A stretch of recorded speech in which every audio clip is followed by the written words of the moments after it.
Hello, and welcome back to a brand new day of free-to-play Magic the Gathering Arena. Get the dish on the latest with me, Lord Rumfish.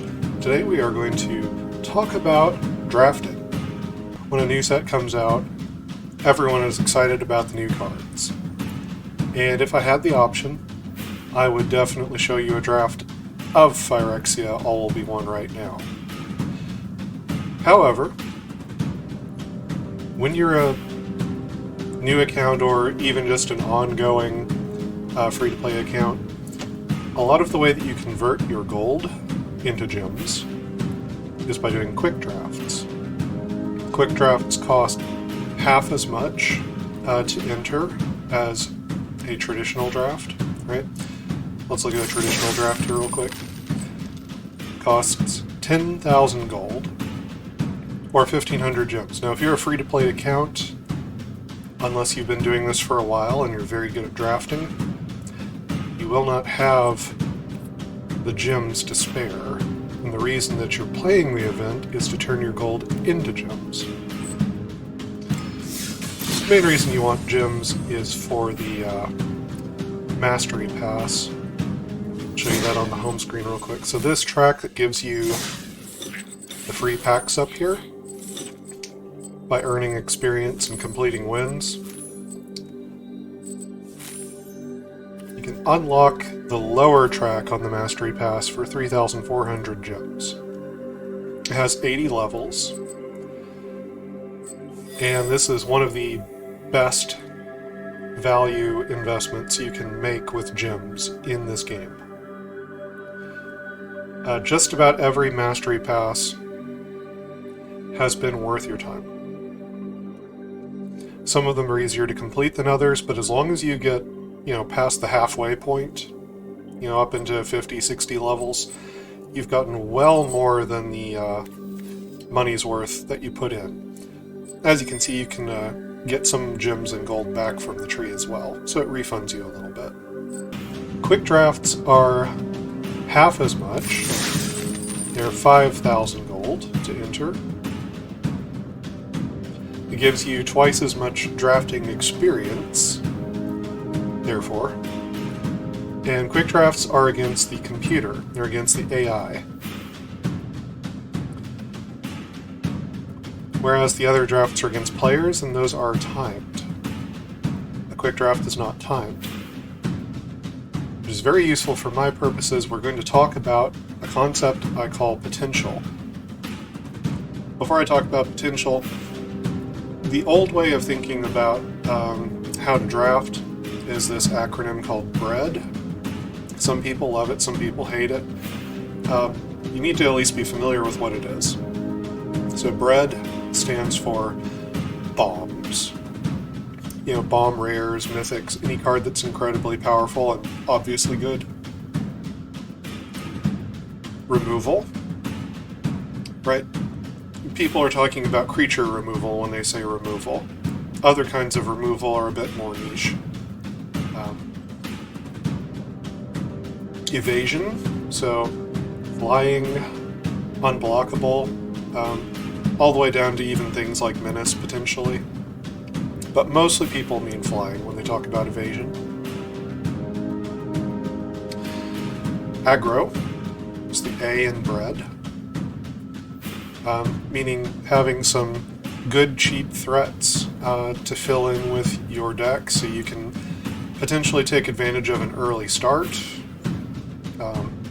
And if your opponent's having trouble making their land drops, possibly you run them over with an aggro start before the game really begins. And dregs, the D, meaning anything else that you're going to fill out your deck with to get enough playables. So bread has some problems as a concept, right? You're supposed to prioritize them in the order from B to D there. If you don't see any cards that are bombs, right? Then if all the cards in your deck were removal, you wouldn't have any win conditions and you would lose. That's silly. A deck that has all so-called dregs cards, but curves out with a 2, 3, 4, 5 drop, is going to give the opponent a run for their money and possibly win the game, no matter how bad their creatures are. I'm not saying that they'll necessarily win, but if you do a good job of building out a curve like that, just about any assortment of creatures will at least, give you a game.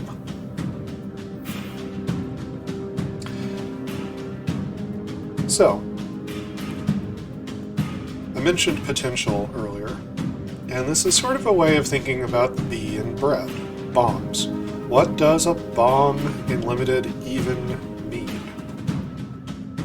What does it mean, right? You could say, oh, it's something that has card advantage, or it's something that recurs, or it's something that creates value over time, or it's something that wins the game. So, I'm going to break down these axes of play into more granular pieces. Potential is the one I want to focus in on. So when I say a card has potential, I mean it has the potential to win the game by itself. That's what I mean by potential. What is the likelihood this card will win the game by itself? You can do this with any drafting environment. On my primary account, I would not do this quick draft. I already have most of the Midnight Hunt and Crimson Vow cards. Don't really want to draft those sets anymore. On this account, though, this account does not have this set filled out. Even though this is the oldest set in Standard, it has a lot of, playable cards that still to this day make it into decks. So, it's still good for collection building for this account. If you have a newer account, it'll be good to build your collection too. It's not going to rotate until the fall, that's still a lot of time. And any drafting environment can be an example of talking about potential. So, let's do this. So anyone can rare draft, right? It's not hard to explain the strategy with rare drafting. The main challenge with doing a rare draft is after you've taken as many rares as possible, and in my case, when I rare draft, I even take as many uncommons as possible. Uncommons progress your vault progress faster, 3 times faster than a common does. Right, so when you get past the 4th copy of an uncommon, it gives you 0.3% vault progress, whereas a common only gives you 0.1% vault progress.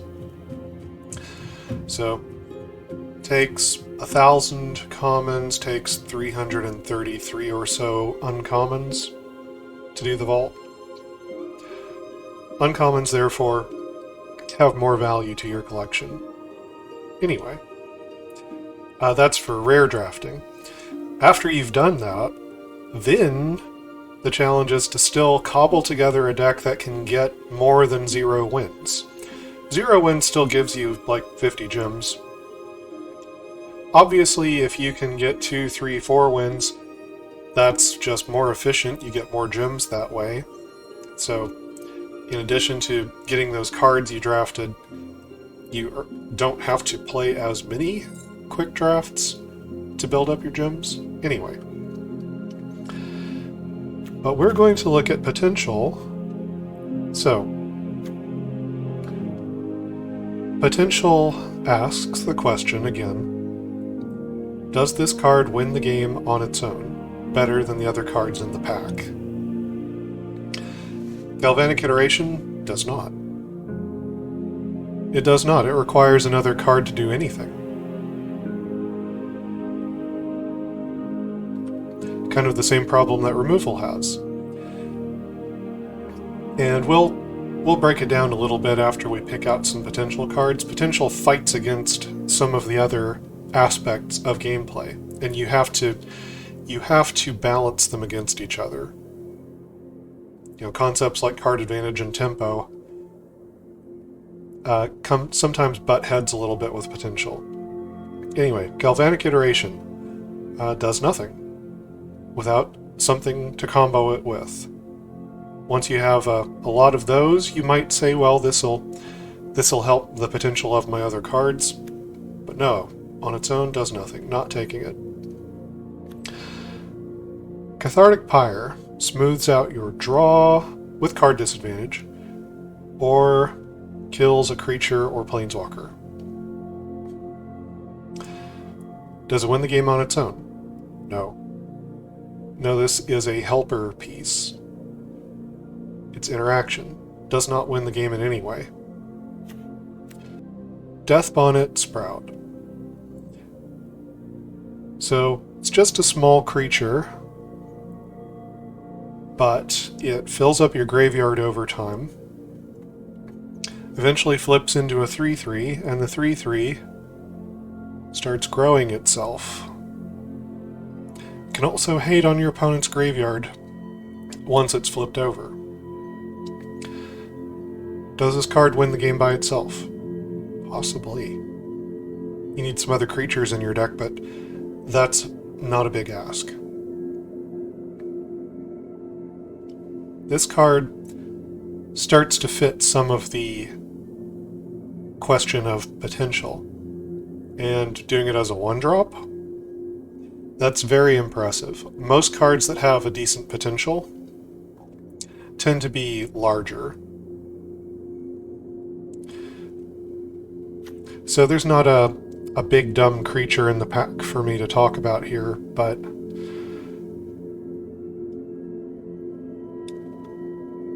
alright, let's compare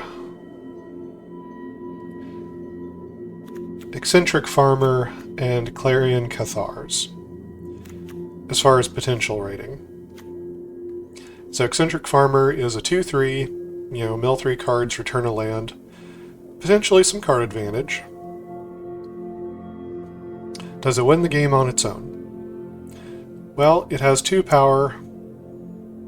It can attack over the course of 10 turns to win the game. Not very likely. Clarion Cathars, 3/3, makes a 1/1 token when it enters the battlefield. Does Clarion Cathars win the game on its own? Left unchecked, it will attack over 5 turns and win the game. Clarion Cathars has more potential than Eccentric Farmer. Right, so this is kind of the vanilla creature example of potential. A 6/6 worm has more potential as an individual card to win the game than a 2/2 does. Now the 2/2 in combination with a lot of other 2/2s can give you tempo, right? You can take control of the battlefield, take control of the tempo, build up that damage over multiple turns faster than the 6/6 worm can. So you have to balance things out. But in terms of potential, Clarion Cathars has more than Eccentric Farmer. Deathbonnet Sprout is interesting because it does this as a 1-drop. High potential cards are very rarely 1 and 2 drops. So when you see them, it's good to keep an eye out for them. It can help the mana curve and the tempo of your deck.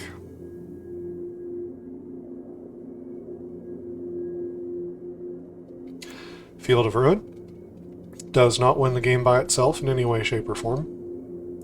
Clarion Cathars, as I said, not bad. Not bad. Can attack, deals 4 damage a turn potentially. Over the course of 5 turns, wins the game. Decent. Does it have more potential than the Sprout? Well, you don't really know what you're going to flip over with the Sprout. If you have more mill in your deck, and you have more ability to get creatures in your graveyard, and you can flip this quickly, then not only does it have as much or more potential than the Cathars do, and if you flip this thing over on turn 4, it's about as good as the Cathars would be. Then on the next turn when the Cathars could have attacked, this can exile a card from a graveyard, be a 4/4, then the next turn it's a 5/5. It can overtake the Cathars if you can flip it over in a timely manner. The thing that's more interesting about this card is that it's 1 mana. So it doesn't take up a lot of space in your curve to get this high potential card in your deck, whereas this is a 4-drop. It has maybe about as much potential as the Sprout does, but it costs much more mana. It's harder to fit it into a curve with other things. I will say that it's a better top deck in the late game. But I think the advantages of being 1 mana here, so far we're looking at the Death Bonnet Sprout. Hedge Witch's Mask does not win the game by itself, requires creatures, and even then, it's kind of just a helper piece. If your whole deck was full of equipment, just like if your whole deck was removal, you would lose. I will say that I like having a piece of equipment in a limited deck, but you don't necessarily want several pieces of equipment like this, unless they're in the new set 4 mirrored and make a creature. Then you don't want too many of just this plain Jane equipment. Search Party Captain does win the game by itself. So, draws you a card. Card advantage, it's hard to measure card advantage with potential. Potential almost doesn't pay attention to card advantage in a strange way. It's looking at the ability of this card to win you the game. And in that regard, maybe you can get it down for less than 4 mana if you're attacking. In a situation where you're behind, Search Party Captain is very comparable to Eccentric Farmer. And a 2/2 is less able to attack than a 2/3. Sometimes a 2/3 can attack through blockers that a 2/2 cannot. Search Party Captain... oh, and they both do card advantage, potentially.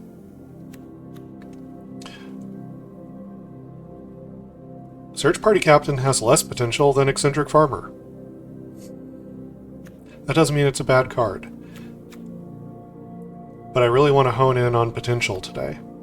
Locked in the Cemetery, removal piece, has no potential. Ecstatic Awakener. Combos with another creature, that's not a big ask. Creatures are very common, most decks have them. So, potential to win the game by itself, not bad. Pretty high. Because it requires another creature, and it has a 3-mana activation, makes it just a little bit awkward. I'm going to say that Ecstatic Awakener is roughly on par with Clarion Cathars, and kind of roughly on par with Death Bonnet Sprout. I think the Sprout, it grows even larger than a 4/4 over the course of a long game. So the Sprout has even higher potential than the Awakener does. The Awakener's not bad, though. Lambholt Harrier. Does this win the game by itself? It is a 2/2. It can also, with enough mana, ensure that it can get through for combat damage.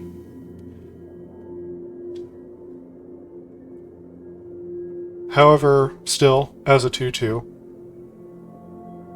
just like the Eccentric Farmer and the Search Party Captain, it takes 10 turns of attacking to kill your opponent. Its potential is a bit low. Farmer. Harvesttide Sentry. Does it win the game by itself? If you can get Coven, it's harder to block this. Otherwise, it's a 3/1 for 2 mana. At 3 power, it would take 7 attacks. 7 attacks would deal 21 damage. That is decent potential for its mana cost. For its mana cost, that is decent potential. However, it's a bit up in the air if you'll get Coven to turn on, and even if you do, it's not guaranteed to be unblockable. And it's very fragile. Dies to anything. So, its potential is not bad for its mana cost, but I'm not too impressed. Path to the Festival does not win the game on its own. No potential. Silver Bolt, no potential. Alright, so pack 1, pick 1. Death Bonnet Sprout. Looks to have the most potential of any card in this pack.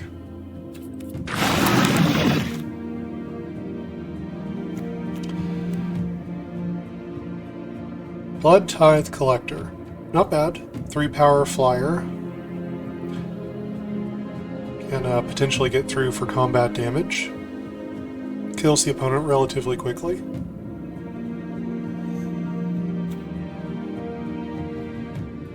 Spellrune Painter. Well, if it flips to Knight, the potential of this card is decent. Really gets better if you have instants and sorceries.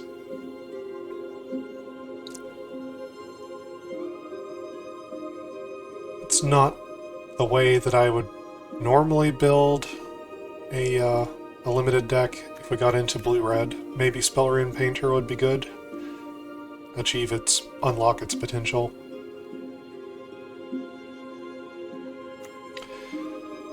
Vampire Socialite. Does this win the game on its own? It can. It's hard to block. With other vampires, it definitely starts cranking up the potential. In Limited, sometimes there's a strategy where you have to commit. And if we take a 2-color card like Vampire Socialite and commit to a vampire theme this early in a draft, we could be tripping ourselves up. Blessed Defiance requires a creature to do anything, and if you do, it's a combat trick, leaves behind a 1/1. Potential is very low to win the game by itself. Soul Guide Gryff. This one's potential is about the same as Blood Tithe Collector.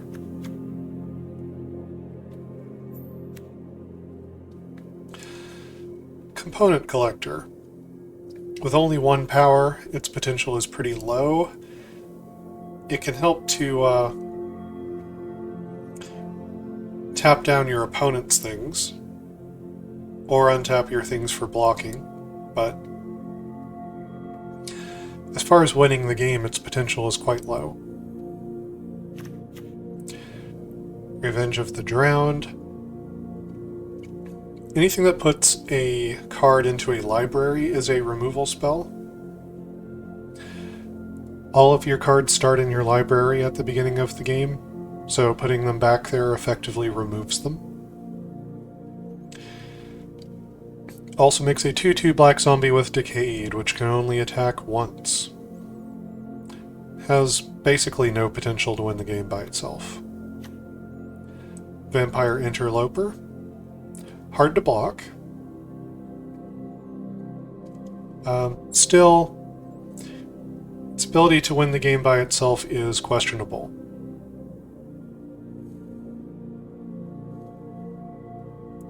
Better than a 2/2 on the ground, for sure.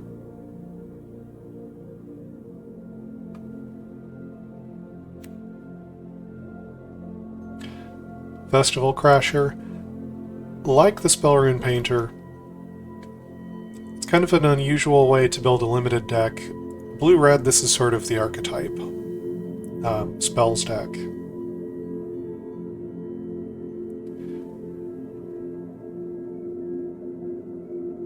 But you have to do that once a turn just to get it to be a 3/3. And if it's not a 3/3, then its potential to win the game is quite low. Moonrager Slash. No potential to win the game by itself. Tireless Hauler. Pretty good. Pretty good potential to win the game by itself. Your opponent really needs to deal with it because of the vigilance. And they can't keep taking 4 or 6 damage a turn.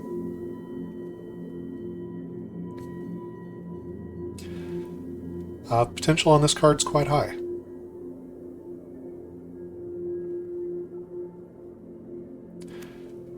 Stuffed Bear. Not terrible potential to win the game by itself. In terms of your mana curve, tempo has an enormous cost. But it can start attacking as soon as turn 3. I would say its potential to win the game by itself is not bad. Not bad. Right, Evolving Wilds, no potential. So, we've already taken a Death Bonnet Sprout. The highest potential cards in the pack are Tireless Hauler, Blood Tithe Collector, and Soul Guide Gryff. Often this is what happens with potential. It leans heavily towards higher mana costs.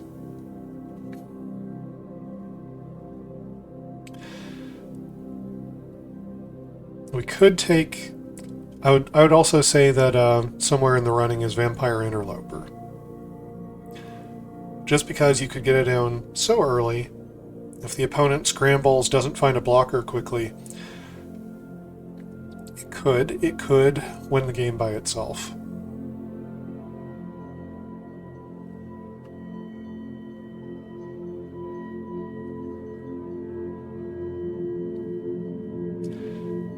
In this case, we are going to take the Tireless Hauler.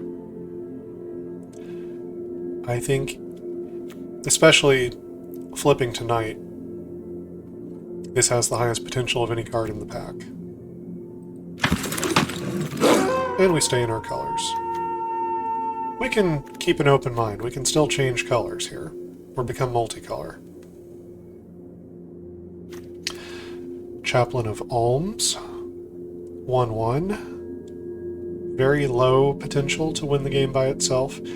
At least it can come back as a 2-power flyer. So that's nice. Still, its potential is pretty low.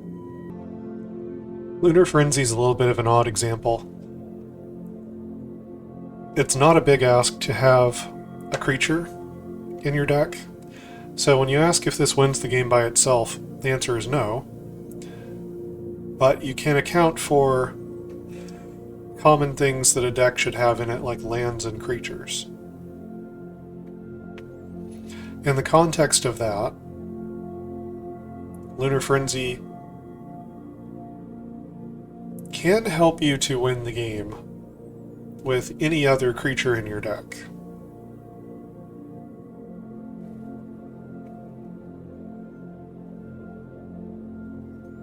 Sort of a removal, sort of a fireball to the face. We'll think about it. Arcane Infusion does not win the game by itself. If you don't have enough instants and sorceries, it might do nothing at all. Blessed Defiance, pretty low potential. Falcon Abomination. Not only is it a 2/2 flyer, but you also get a zombie that can do a one-time attack. Potential is decent. It can at least win the game by itself a turn sooner than any other 2-power flyer because of the zombie.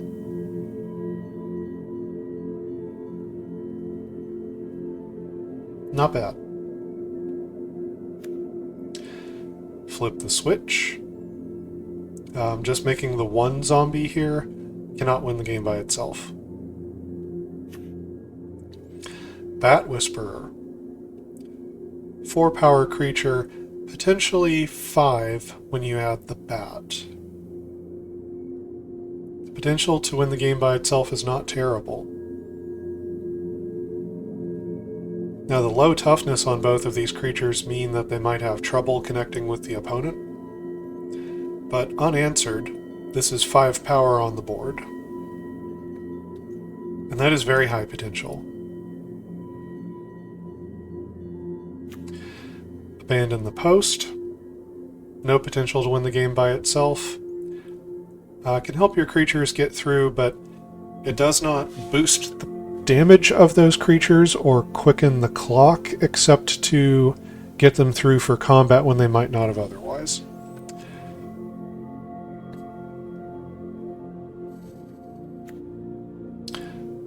Harvesttide Infiltrator. 3 power for 3, flips into a 4/4. Not bad potential. Most of the werewolves are like this, where they have decent potential because of the backside.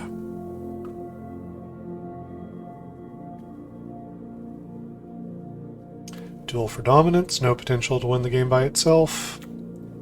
Path to the Festival, no potential. Snarling Wolf, decent potential. As soon as turn 2, it could start attacking for 3 every turn. That is pretty good potential for a 1-drop. Compares somewhat favorably with the Death Bonnet Sprout. The Sprout can eventually get bigger, but the Wolf can get in sooner for more. Unfortunately, this costs a lot of mana. It's very mana intensive to do that.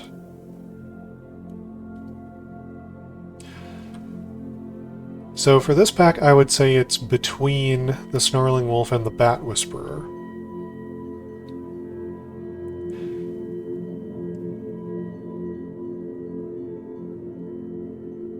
In this case, I'm going to take the Bat Whisperer.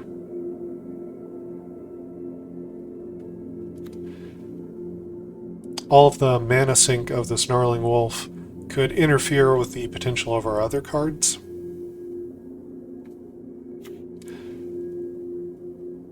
And Lunar Frenzy is great, but it's a one-time trick that may or may not work.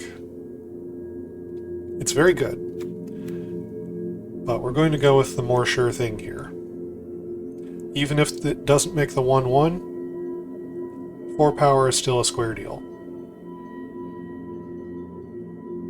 Harvesttide Infiltrator would not be bad here either. This would push us deeper into the werewolf theme.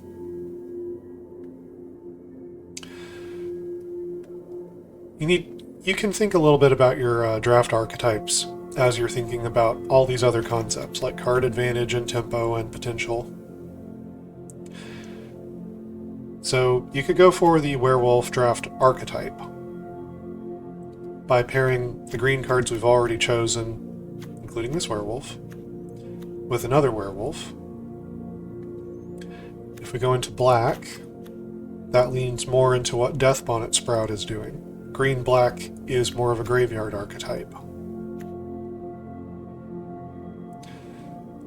And Bat Whisperer opens up the vampire archetype a little bit, where if an opponent's taken damage, then X occurs. That's more of a black-red archetype.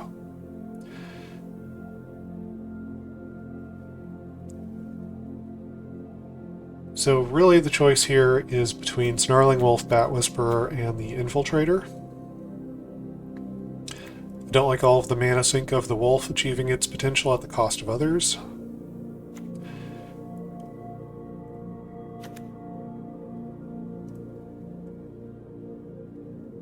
I'm going to go with the Bat Whisperer here.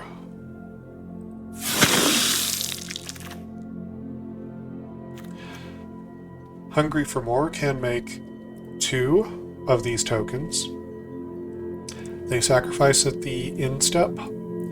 Therefore, it has no potential to win the game by itself. It must have help.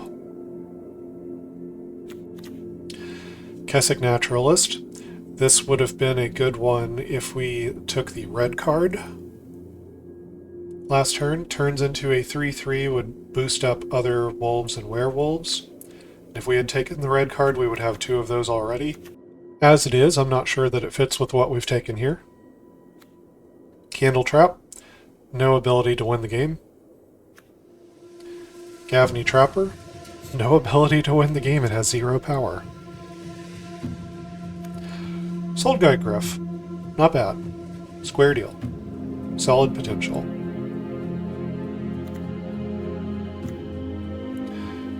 Consider, no ability to win the game.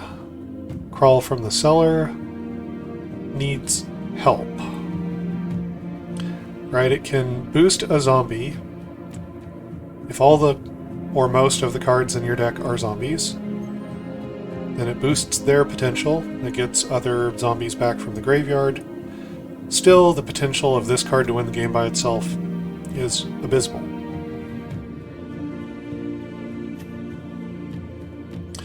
Hobbling Zombie. Not bad. People don't like to block it. Creates another 2/2 that can attack once.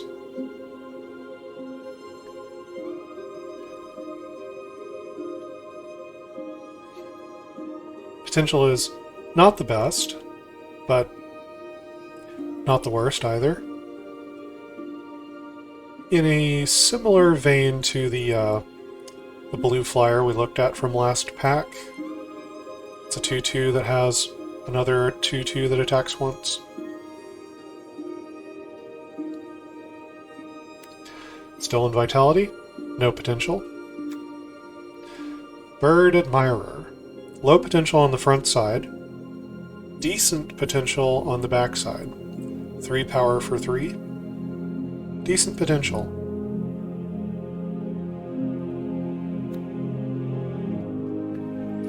Howl of the Hunt. So, no ability to win the game by itself, but it combos with any creature in your deck. As a trick, it can be disrupted, but it's a permanent trick. So this would be comparable to having a 2/2 for 3 with haste, because it adds 2 power. And since it makes a creature so large, it makes it more likely that creature is hard to deal with. So, not bad. In terms of other axes we can look at the card from, auras can be nasty card disadvantage if the opponent has removal. I like that this one has flash, can work as a combat trick, so maybe you don't get blown out, maybe you blow out the opponent instead. Still, I'd say its potential is kind of middling. You can pretty much make the assumption you have a deck full of creatures, so you don't have to worry too much about if it wins the game by itself. But it's still a consideration. If you had a deck full of auras, you would lose. So. Alright, the potential of cards in this pack are pretty low.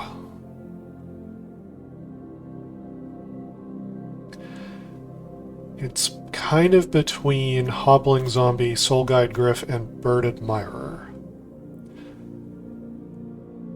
Soul Guide Griff is probably the cleanest effect of these because of the flying and the 3 power. It's probably the most potential out of those 3 cards to win the game by itself. Does require us to go into a 3rd color based on what we've drafted. Bird Admirer comes down for 3 mana, and if you can potentially start attacking with the Bird Admirer, it wins the game in the same amount of time as the Soul Guide Griff, but you can cast it sooner. It doesn't have flying, though. And you need to flip it tonight.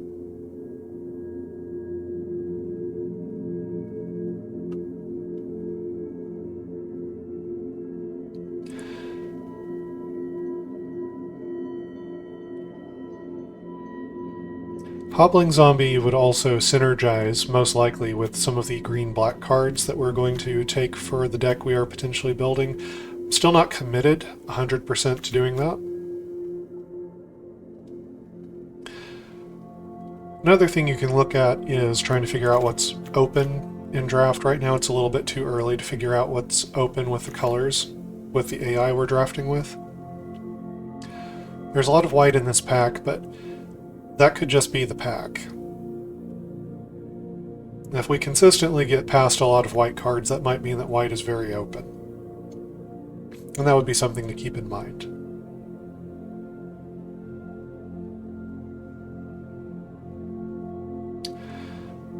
I'm going to take Bird Admirer.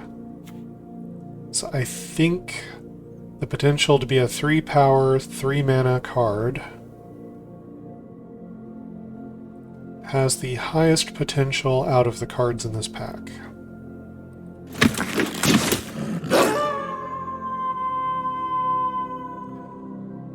Alright, Vengeful Strangler, pretty low potential.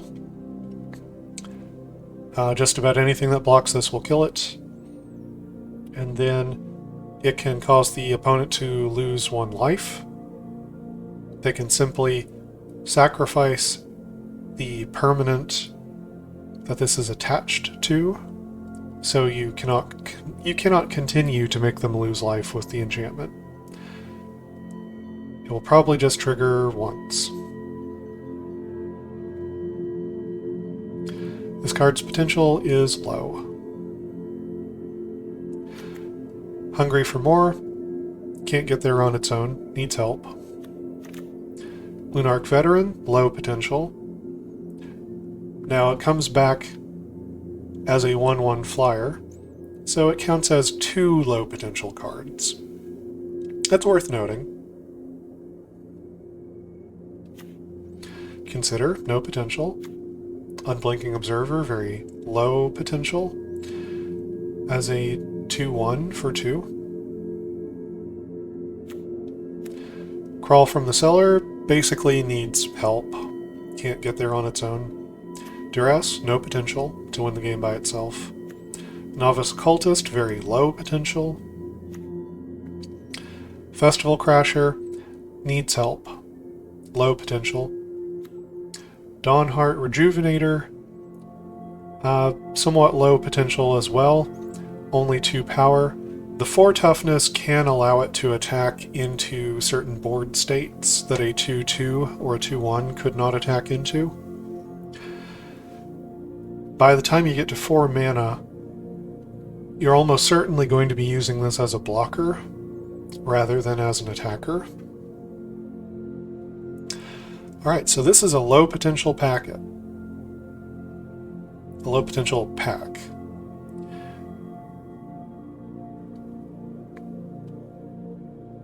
So we could look at synergies rather than just the potential.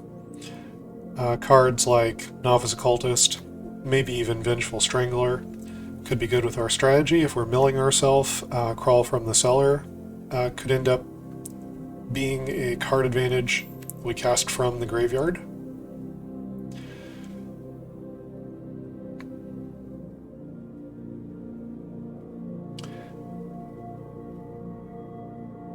Dawnheart Rejuvenator probably has the most potential of any card in this pack.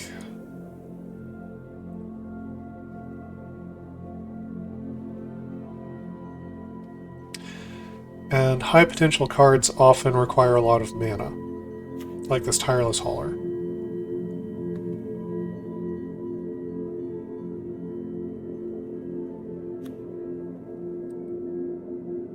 I think we're taking the Rejuvenator here.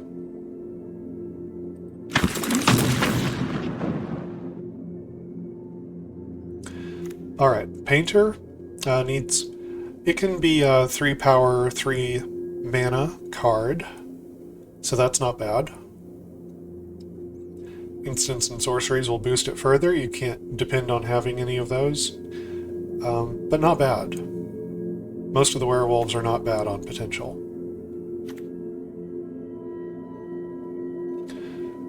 Dawnheart Wardens. Perfectly solid 3/3 vigilance for 3. Nothing wrong with it. Could be 4 power if you can meet Coven. This is solid. This is, you know, on curve, on rate, square deal.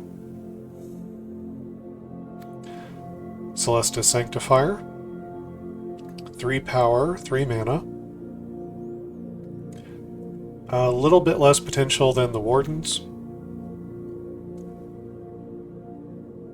Does a card filtering thing where you can leave a card on top of your library, put the other one in the graveyard. That sort of mill effect could work with our deck. It's white though. Soul Guide Gryff. Perfectly solid. 3 power, has flying. Decent potential to win the game.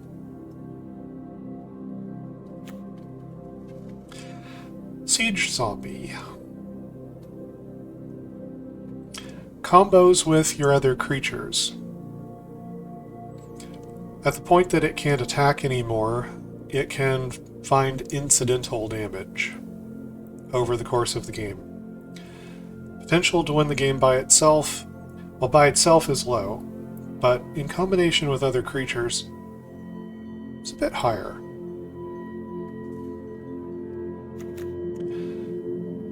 Brimstone Vandal. Decent potential. 2 power menace. It's hard to block. More likely to get through in combat. Every time Day-Night flips, deals damage to the opponent. So it often acts like it has 3 power in terms of how it damages the opponent. And in a game state where even a 2/3 menace cannot attack profitably, it can still keep damaging the opponent. Potentially squeak out a win that way. So this one, like Siege Zombie, it's not bad. Has a bit of long game hidden potential there. Mounted Dread Knight. As either a 5/4 trampler or a 6/5 trampler, yes, it has high potential to win the game by itself. That should be pretty obvious.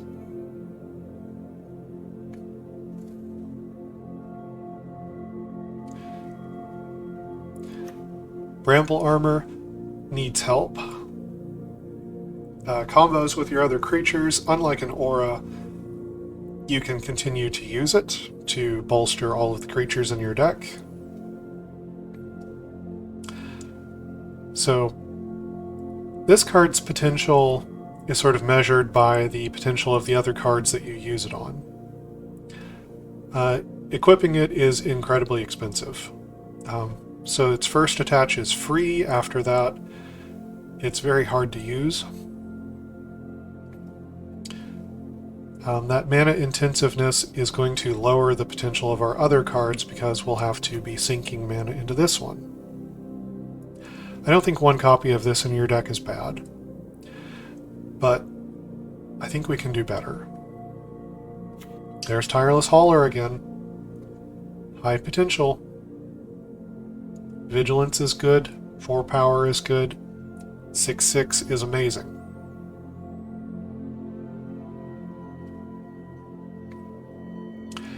So for this pack,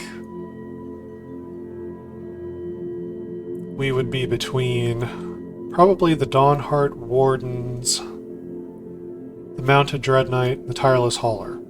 As I said, Brimstone Vandal and Siege Zombie are not bad. They have some long game potential that other cards do not possess. But I don't think we can ignore these frankly gigantic creatures.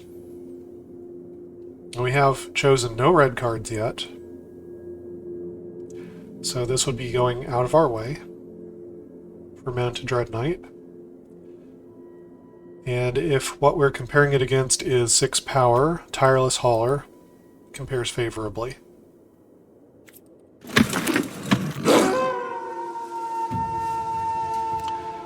Alright, Alright, Cathar's Call.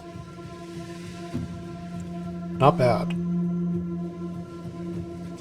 So it provides only a boost of vigilance when it first comes down, but at the beginning of the end step, so the same turn you play it, you start making 1/1s.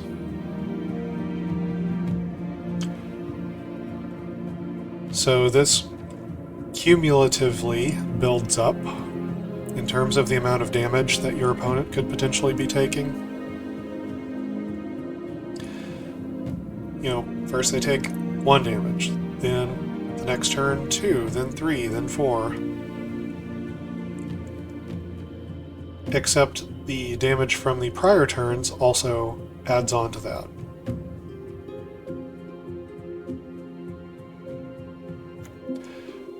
It's not bad. Don't like the card disadvantage of an aura. In terms of pure potential, though, this is good. This is quite high. Deathbonnet Sprout, we've talked about, has good potential. Every card we've chosen so far is a creature, so we are on track for flipping this in an early stage of the game. Could be quite good. Could grow for the entire game. Join the Dance. This card represents 4 1/1s. 2 of them early, 2 of them late.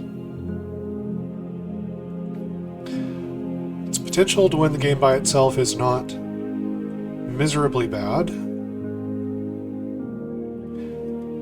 It's also not amazing for the mana cost and the turns that you can get them into play. It's alright. It's a square deal. If you can find a way to boost these tokens, their potential will shoot through the roof. But overall, it's just fine. Stormrider Spirit, 3 power flyer, decent potential to win the game by itself. Bat Whisperer, we've talked about. It's a good card. Represents 5 power for 4 mana.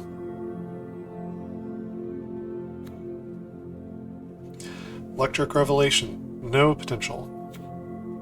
Mind of the Old Ways, no potential, just as a one-time boost.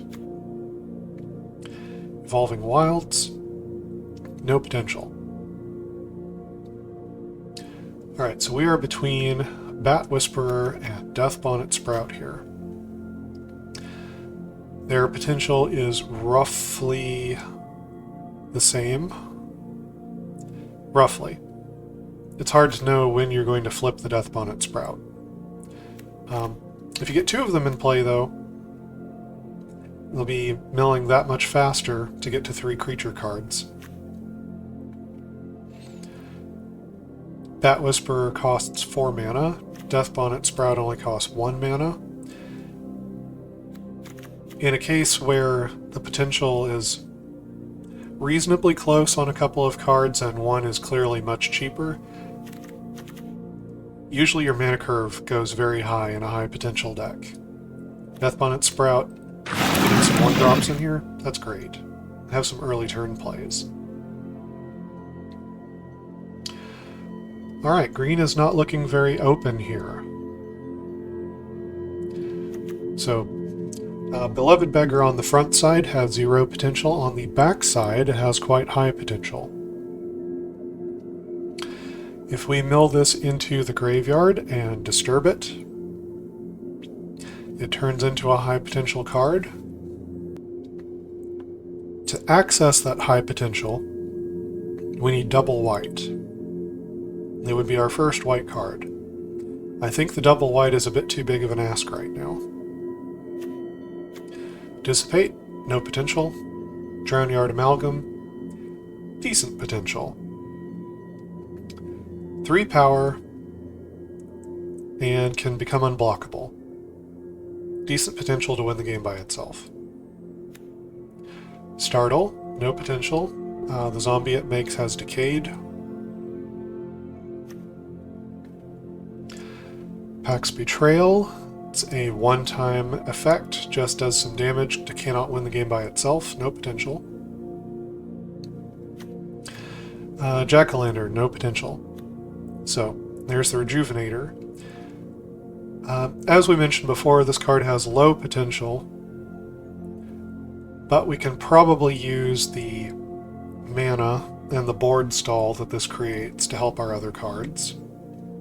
And just having a decent density of creatures will help our deck. So this pick is between Drownyard Amalgam, which milling ourselves for 3 cards also helps the Deathbonnet Sprout.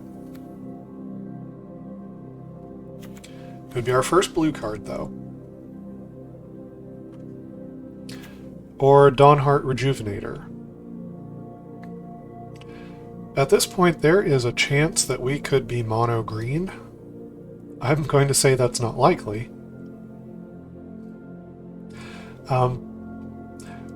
But when I say to keep your mind open to possibilities, right, we could pivot into blue or white or red if those colors seem open. Another possibility to keep your mind open to is to be monocolor. You don't set out at the beginning to try to make a monocolor deck. That's not usually how drafts work.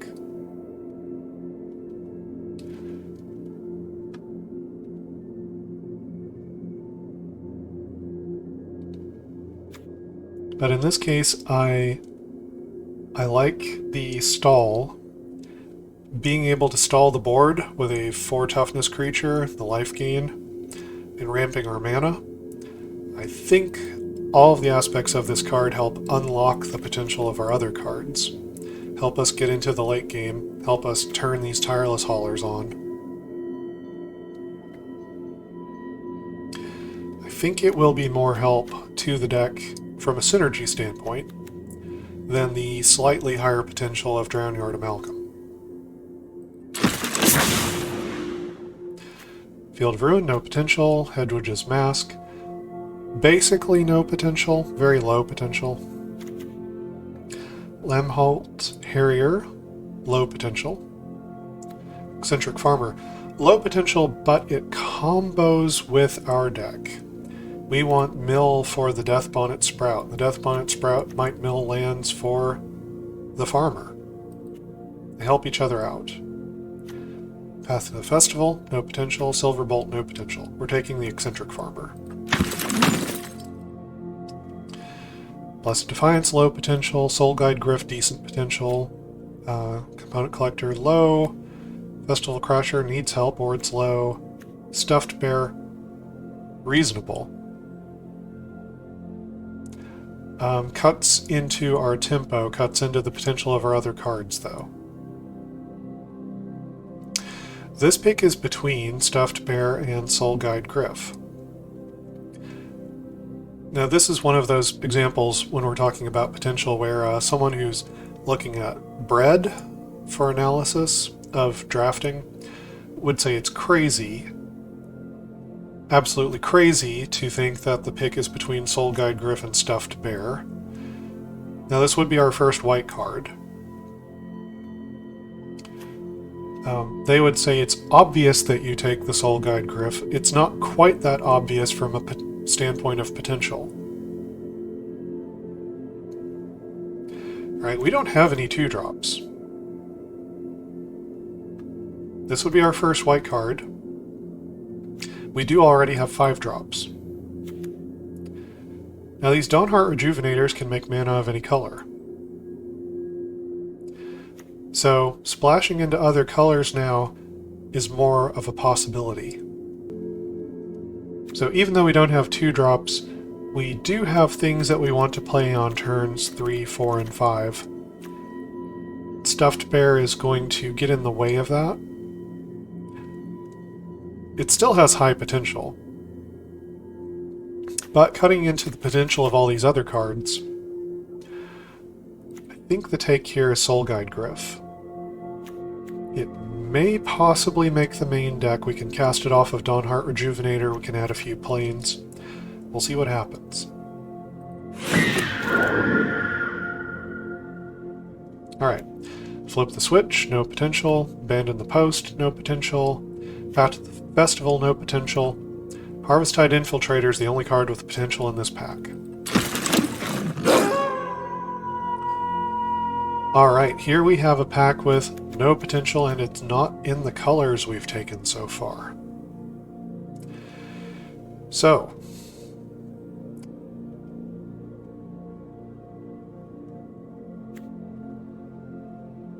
generally speaking,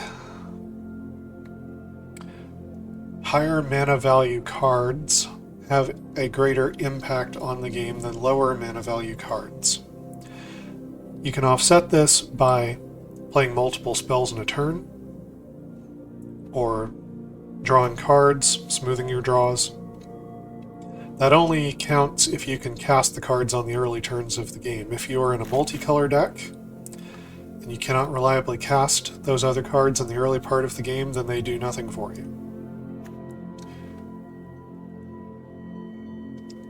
Stolen Vitality can punch through damage with Trample. On defense, it gives First Strike. Lets you favorably blow someone out in combat. Hungry for More pushes more damage than Stolen Vitality, potentially. We do have a black card and a red card. I don't think it's likely that Hungry for More is going to make our deck, but I think it's the takeout of these three. Right, Novice Occultist has at least some potential, and it, as a creature, combos with our Death Bonnet Sprout. Duress has no potential. We're going to take the Novice Occultist. Bramble Armor probably won't make the deck, but we'll see. Alright.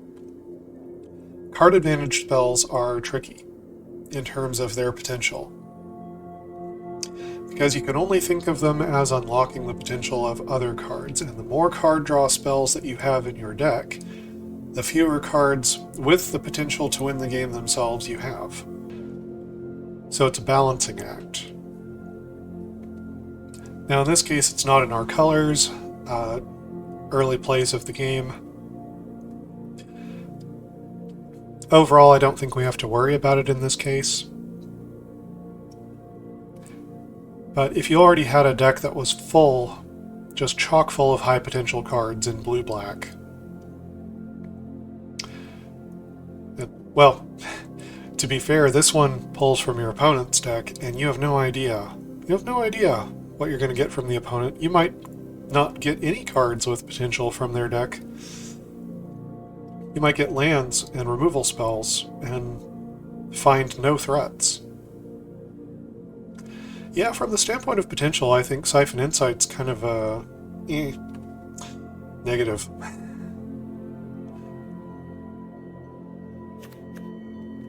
Overwhelmed Archivist, 3 power for 3 mana, and it has another low potential flyer attached to the backside of it.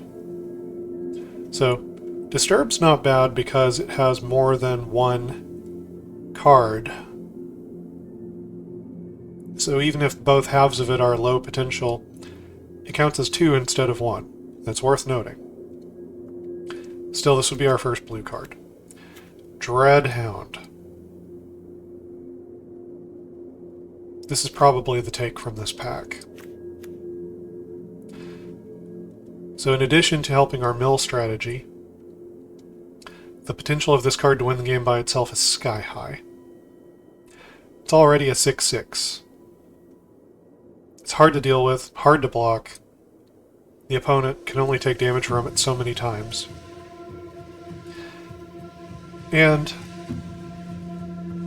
when a creature dies, including the opponent's, yours or the opponent's, or a creature card is put in a graveyard from a library, yours or the opponent's, each opponent loses 1 life. There's so much potential with this card.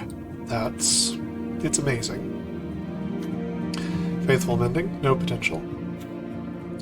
Ritual Guardian, decent. 3 power, 3 mana, decent potential. The lifelink can help you win a race with the opponent. Component Collector, very low potential. Falcon Abomination, decent potential.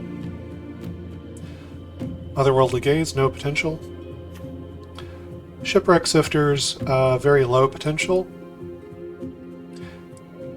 Now, if you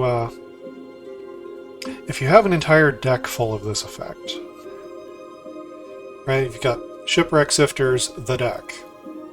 At that point, its potential becomes quite good because the second ability doesn't just trigger when it enters the battlefield. It's whenever you discard a spirit card or a card with Disturb. It's hard to unlock that potential on Shipwreck Sifters, though. It requires most of the cards in your deck to be spirits or cards with Disturb. And some way to discard them. So mostly this is going to be a 1-2 or a 2-3, so its potential is somewhat low. Midnight Ambush, no potential. Rotten Reunion, basically no potential. The zombies can only attack once. Burn the Accursed, no potential, just does damage the one time. Bird Admirer, decent. On the night side, it's a 3-power creature for 3 mana. The 5 toughness can let it attack through in some board states where a 3-2 could not. Snarling Wolf, decent potential. Again, don't care for the mana sink eating into all of our other plays. Yeah, the pick is Dreadhound. And at that point, we're starting to lean into green-black. I suspected that we would with this mill strategy. But we kept our mind open for that process. Right, Heirloom Mirror turns into a 4/4 flyer that can continue to get even bigger. The potential of this card to win the game by itself is very high. Now on the way there, you have to sink some mana into it. For doing so, though, you're improving your draws, you're milling additional cards, which helps our strategy, and ultimately this synergizes well with our deck. It would be better if it was a creature on the front side for Death Bonnet Sprout. Still, this is a very good card for our deck. We will consider it. Flesh Taker. Decent potential to win the game by itself. You can assume that you have other creatures in the deck when you're thinking about potential. As you solidify your list, you start to know whether you have other creatures in the deck or not. In this case, the other creatures in our deck are very large, have high potential themselves, in most cases, other than, say, the Novice Cultist or an unflipped Death Bonnet Sprout. Which means we're not exactly building an Aristocrats deck here. And we probably can't unlock the potential of Flesh Taker. It costs you other creatures, it costs you mana. It's a good card. Decent potential. The life gain can help you win a race. Scry can smooth out your draws. There's a deck that wants this. But in this case, it's not going to work for us. Hungry for More. Not really enough potential. Basically none. Ritual Guardian. Decent potential. Revenge of the Drowned, basically no potential. Basically no potential on Rotten Reunion. Low potential on the Crasher, especially with the way that our deck is being built. Lamholt Harrier, low potential. Neonate's Rush, no potential. Tavern Ruffian, high potential to win the game by itself. Flips into a 6/5 for 4 mana. I already mentioned that Bat Whisperer was pretty decent for representing a potential 5 power for 4 mana. 6 power for 4 mana is pretty phenomenal.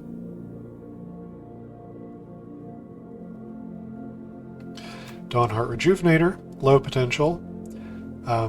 Does synergize well with our deck, but its potential is low. Duel for Dominance, no potential. Jack-o'-lantern, no potential. Okay. So yeah, I think the Heirloom Mirror, you know, draw, discard, mill, turns into a giant flyer, exiles creatures from graveyards to get counters, just like the Sprout does. I think the Heirloom Mirror is the highest potential card for our deck in this pack.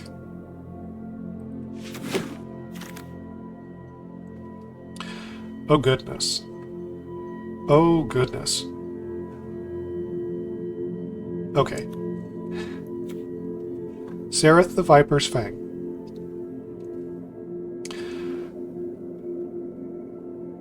So this is a 3-power creature for 4. Not terrible. Decent potential. Other tapped creatures you control have Death Touch. This makes them harder to block, making it more likely they will get through for combat damage. That is not inconsiderable.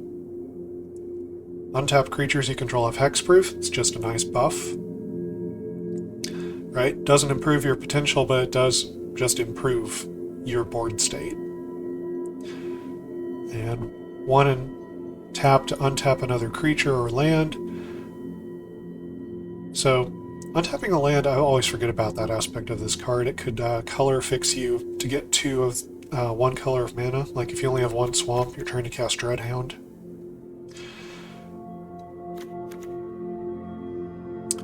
Untapping a creature, obviously that's protecting the creature to give it hexproof.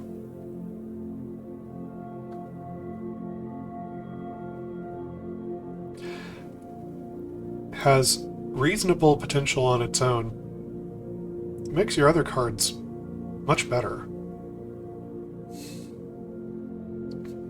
Definitely going to consider it. Dreadhound has higher potential than Sereth. It has twice as much power. It will potentially hit some creatures with its initial mill trigger, make the opponent lose life immediately. And then when creatures die or go to a graveyard from a library, it keeps happening. Dreadhounds get scary in multiples. Probably has the highest potential of any card in this pack. Now that our deck is solidifying, we'll see if potential is still the only metric we want to measure by. Hound Tamer. 3/3 for 3, potentially 4/4 for 3, and can keep adding +1 counters to your creatures. Extremely high potential. Extremely high potential to win the game by itself. A trampler that can keep adding counters to itself or any other creature you control. You probably don't need me to explain. That's incredibly high potential to win the game by itself. Moonsilver Key. No potential unless we can fetch up an artifact with a mana ability that turns into a creature. Those do exist in this format, but we don't have any in this deck.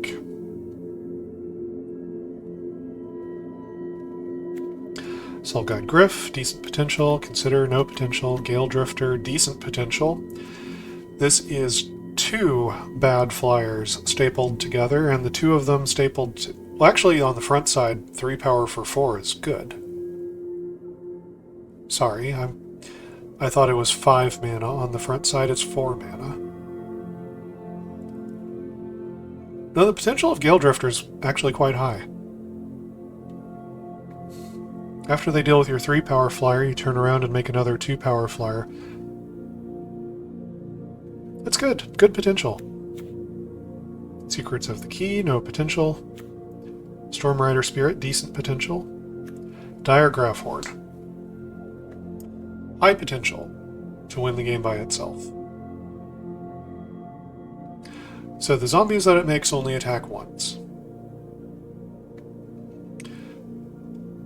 If you are going wide with your deck, though, the blocks start to not matter as much from the opponent because you have so many creatures.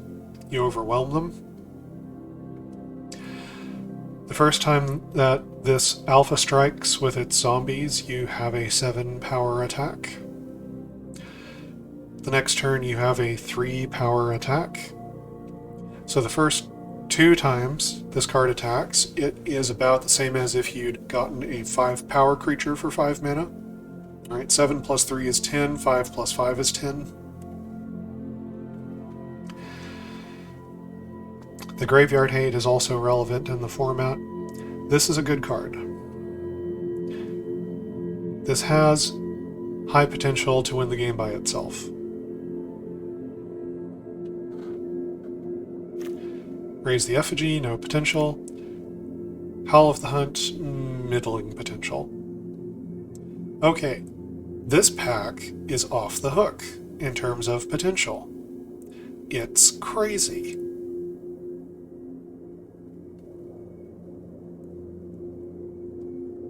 Alright, so these Soulguide Gryph and Stormrider Spirit we cut from the running here as we look at Diregraph Horde, Gale Drifter, Sereth, the Viper's Fang, Dreadhound, and Hound Tamer. My goodness, what a pack. Okay, so we have 2 Dawnheart Rejuvenators. We can splash in off-color cards. Gale Drifter, on both aspects, only requires 1 blue. Not hard to splash. So, it's not out of the running. We can consider it. It would give us a 4-drop and a 5-drop. Now, as you can see from our mana curve up here, our mana curve's looking pretty flat. We have an equal number of 3, 4, and 5 drops, basically.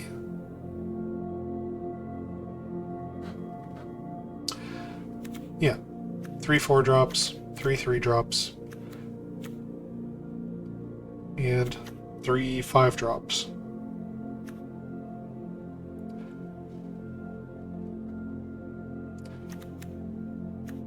So, adding another 4 and a 5 doesn't sound that great in terms of the way our deck is shaping. And if we already have a lot of 4 and 5 drops and this would be adding another color, then I don't think this is the take. Gale Drifter, though, honorable mention, high potential. Diregraph Horde, high potential. We've already got 3 5 drops. Do we want more? Possibly. This is a very good card. As your deck shapes up, at some point, eventually, you need to think about the mana curve. Dawnheart Rejuvenator does get us to our 5 drops. It also gets us to our 6 drops. The life gain, the body, the mana acceleration, all of that gets us to 5 and 6 drops. So, Diregraph Horde, not out of the question. Dreadhound, still not out of the question with all the mana acceleration. Hound Tamer would give us another 3 drop. We don't have very many of those yet. And let's go ahead and move the Hungry for More to the sideboard. It's probably not going to make the deck here. Also, the Harvesttide Infiltrator might not make it in at all, so then we would not even have 3 3-drops yet. And Sereth. This card's a little bit hard to measure because of how good it makes your board. It gives your board hexproof, it gives your tapped creatures Death Touch instead of hexproof.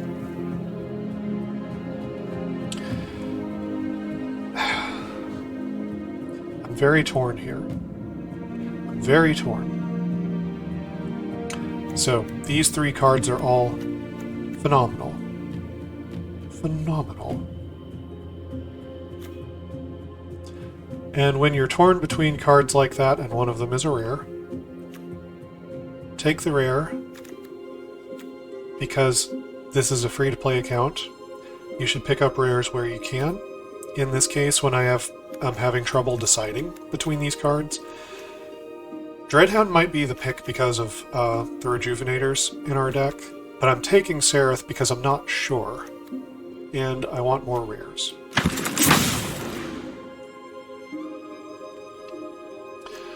Alright, Obsessive Astronomer, low potential.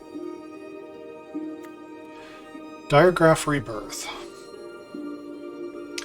Doesn't win the game by itself, but at some point you can look at synergy as well. So this doesn't win the game by itself, but when you're milling a lot of cards like this and you have large creatures in your deck, this Reanimator spell could be great. Plus, if we mill this into the graveyard, it can be card advantage, because it's like we drew this card for 7 mana.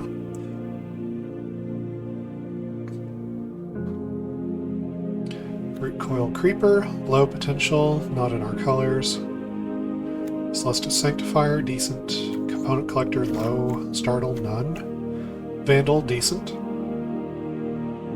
Crasher, low, especially for this deck. Mounted Dread Knight, high. High potential. It's in consideration. We can do off colors in this deck. Plummet, no potential. Tireless Hauler, high potential. Alright, so this is a choice between potential and synergy. I think the Diregraph Rebirth might, at this point, be a better card for the deck than another large creature. I'm not absolutely certain of that.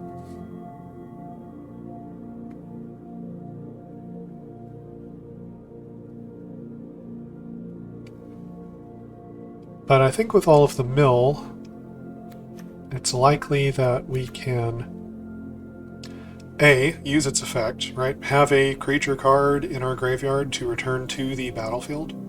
And B, if we mill it, it works from the graveyard and it's like drawing a card. So I believe that rather than take our third Tireless Hauler or a Mounted Dread Knight, or something like an interactive piece, just to have some early plays for the deck, we're going to take the Diregraph Rebirth. Alright. Ghoulish Procession. This one is hard to evaluate.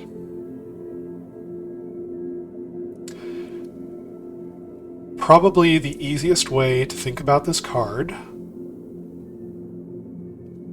it can trigger on your turn and the opponent's turn both. So if you are trading creatures in combat, you have removal spells,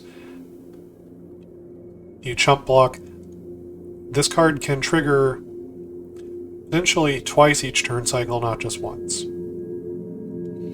Probably the easiest way to think about this card is like a 2/2 that can't block. Now if you can start triggering it on your turn and the opponent's turn, or trigger it multiple times and build up a lot of 2/2s, then its potential grows as your number of 2/2s grow. You go very wide for an Alpha Strike.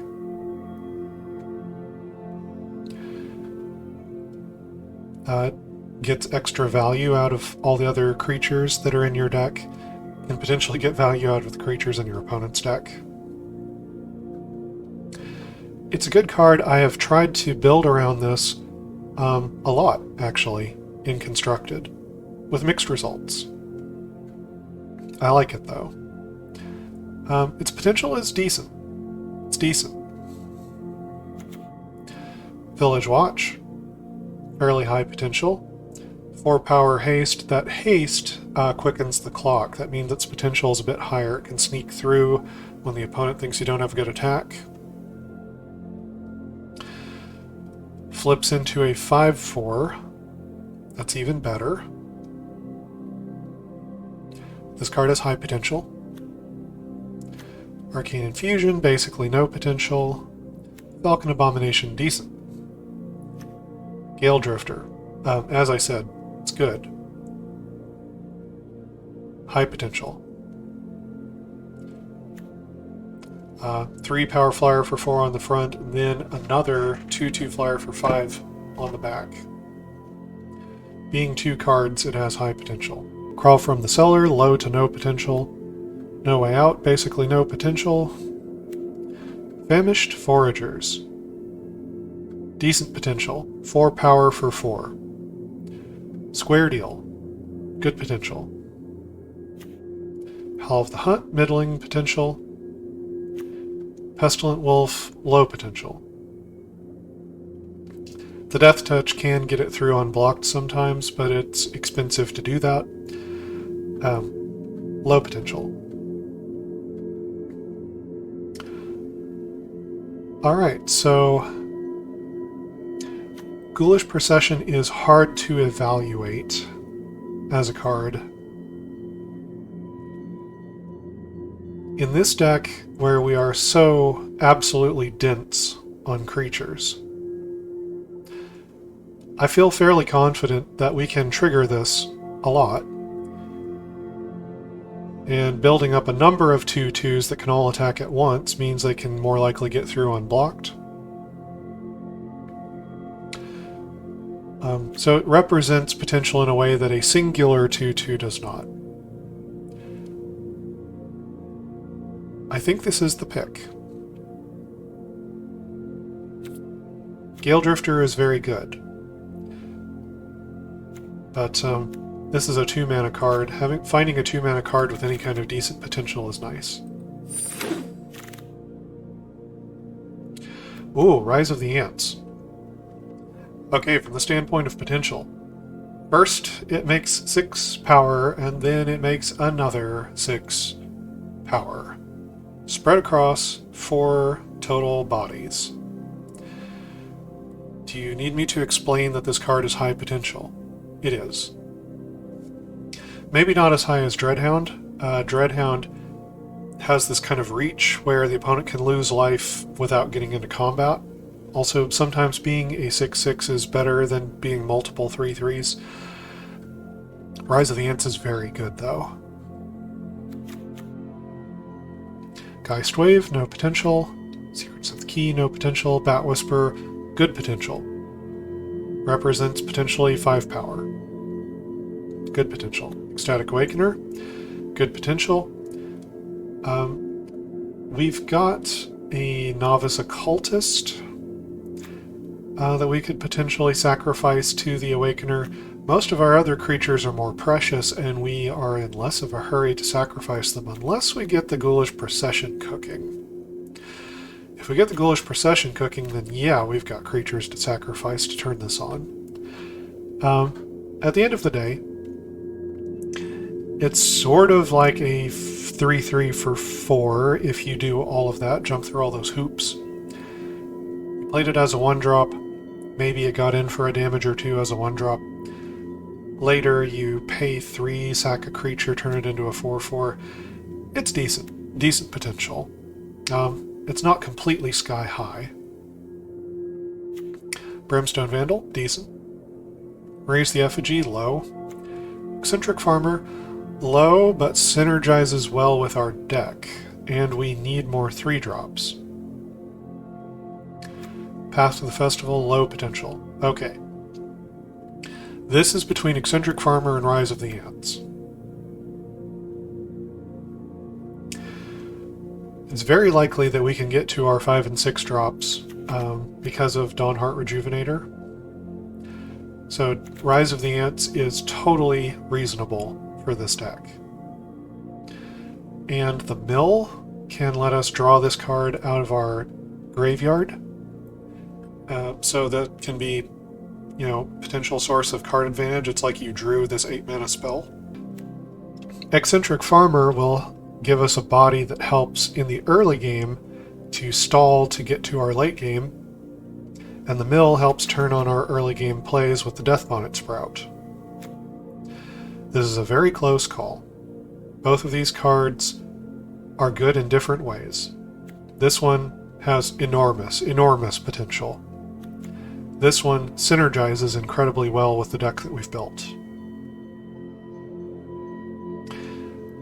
And sometimes I think you have to respect the mana curve and synergy. I love Rise of the Ants. It's such a good card. Such a good card. But I think the Eccentric Farmer is the take here. Alright, Corpse Cobble. I've tried to build around this card before. If you try to build around it, my suggestion is to make it a one-of in your deck, because you do not want this in multiples, really. It didn't end up working very well. So, the potential of this card to win the game by itself, it's low, right? It does not create value on its own. It needs help. You either need a creature that was going to die anyway, in which case you respond to the removal spell, turn that creature into another creature.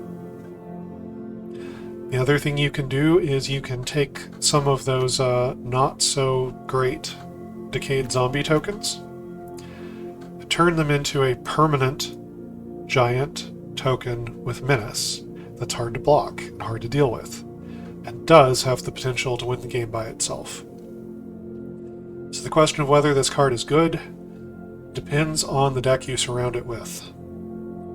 On its own, I would normally say it has low potential, but in a very specific deck, it could have high potential. Grizzly Ghoul. Decent. Square deal. Good potential. 4-3. 4-3 Trampler for 4 mana. Good potential. Square deal. If it enters the battlefield with even a singular +1 counter, turns into kind of a great deal. And it could be more than one +1 counter, in which case it's a phenomenal deal. The card has high potential, and at the base level it has square, decent potential. So the floor on the card is good, the ceiling is very high. Flip the switch, no potential. Secrets, no potential. Observer, low potential. Arrogant Outlaw, decent. 3 power, 3 mana. Might also drain the opponent for 2, which quickens the clock. Decent potential. Not amazing. Diregraph Horde, good. Good, high potential card. Kind of comparable in some ways to a 5/5 for 5. Right? You attack for 7, then you attack for 3. It's like attacking for 5 twice, sort of. I think it's even more likely the first time you attack with those zombies that you will get through some damage. Good card. Graveyard Hate is relevant. Pax Betrayal. Basically no potential. Alright, so we're between Diregraph Horde and Grizzly Ghoul. We have an equal number of 4 and 5 drops here. This is a very hard choice.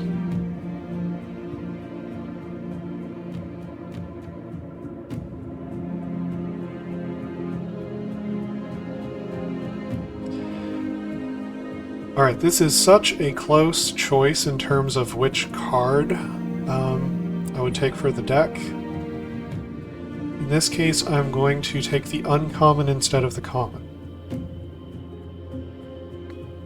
I think they are both incredibly good. This one sort of feels like our signpost uncommon for the deck. If it can be a 5 or 6 power creature, its ceiling is higher than Diregraph Horde. It can attack a turn sooner, and it could potentially attack for more. I doubt it will be a 7 power creature, but overall, this could attack for more. We're going to go with the Grizzly Ghoul. A lot of white cards here. Cathar's Call. High potential. Don't really want to splash a white aura 3-drop in this particular deck. But it's got high potential. Candlegrove Witch. Sort of like a 2/2 flyer, maybe. Low potential.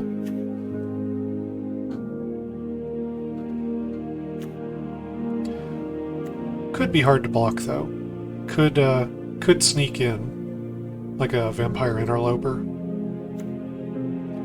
Hedwig's Mask, low to no potential. Soulguide Gryff, decent potential. Stormrider Spirit, decent potential.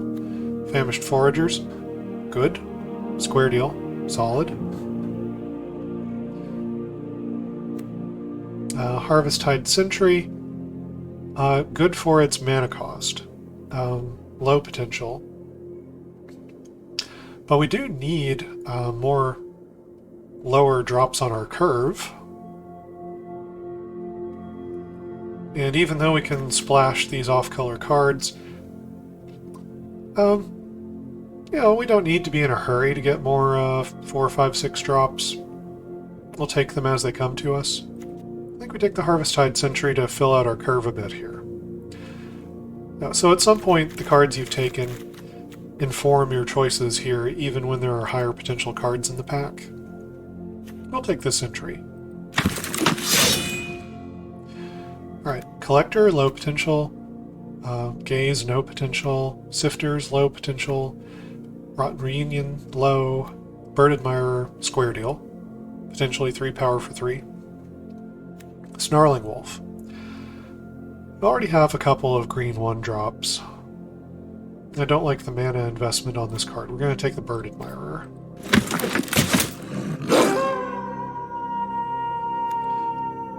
Alright, Ritual Guardian, middling, decent potential.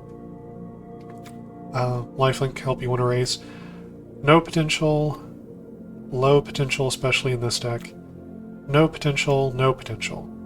Alright, we don't really have a good pick here.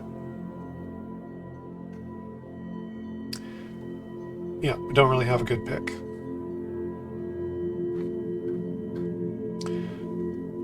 Alright, so that leads us to either the Ritual Guardian. Ritual Guardian has the highest potential in the pack. I have a strong feeling it's not going to make the cut into the final deck.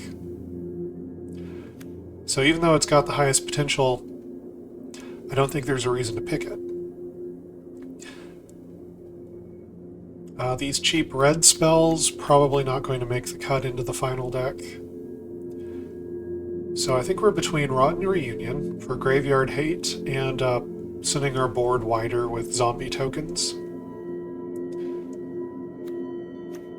Or Jack-o'-lantern to hate on the opponent's graveyard and potentially color fix ourselves.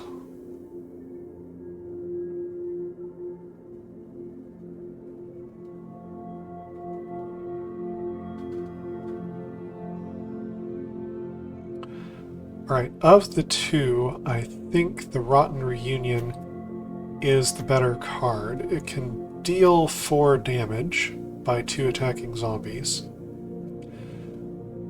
And these are both graveyard-hating cards. This one can draw us a card, so it sort of replaces itself. This one can do the trick twice, and it deals more damage to the opponent. I think I'm going to take the Rotten Reunion. Alright, Consider, no potential. Secrets, no potential. Stormrider, decent potential. Raise, no potential. Taking the Stormrider. Right, Component, low potential. Festival, low potential. Plummet. Okay. Plummet has no potential, but we're up to the point in deck building where we have a ton of high potential cards. So many cards that can stand on their own 2 feet to win the game. We can spare a slot here to take this late piece of interaction. Hopefully we might be able to pick up some black removal in pack 3, but letting this plummet float around in the deck to shoot down an opponent's flyer is maybe not the worst thing in the world. It could make the deck, and we will take it. Alright, no way out, no potential, Hell of the Hunt, middling potential. Flash, untap a wolf or werewolf, which we do have. +2/+2 in vigilance. Alright. Middling potential, we'll take it. And secrets. Okay. Alright, Pithing Needle, no potential. Kind of a best of 3 sideboard card. Archivist, decent potential, especially because it splits up into 2 cards. Lunar Frenzy, good trick, and we can splash other mana colors in the deck. So, could think about it.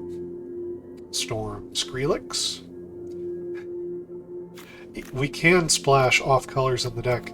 This is 2 off colors, though, and we don't have a lot of instants and sorcery, so I think for us, Storm Skrillex is a low potential card. Kennel Grove Witch, fairly low. Homestead Courage, low potential. Right, you don't have to assume Homestead Courage has no potential, because you can assume you'll have some creatures in your deck. So that's okay. Drownyard Amalgam, decent potential, can be unblockable. Blade Brand, no potential. Siege Zombie, decent. Decent potential. Limholt Harriers, low. Tavern Ruffier, high. High potential card. Candlelit Cavalry, high potential. Even without the trample, being a 5/5 for 5 is good. Silver Bolt, no potential. Stuffed Bear, high, but eats into your other card's potential because of the mana. So, alright. So for this pack, I believe what we're looking at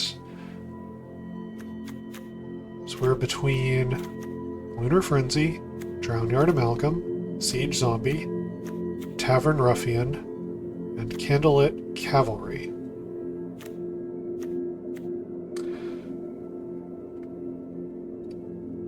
Our curve is high.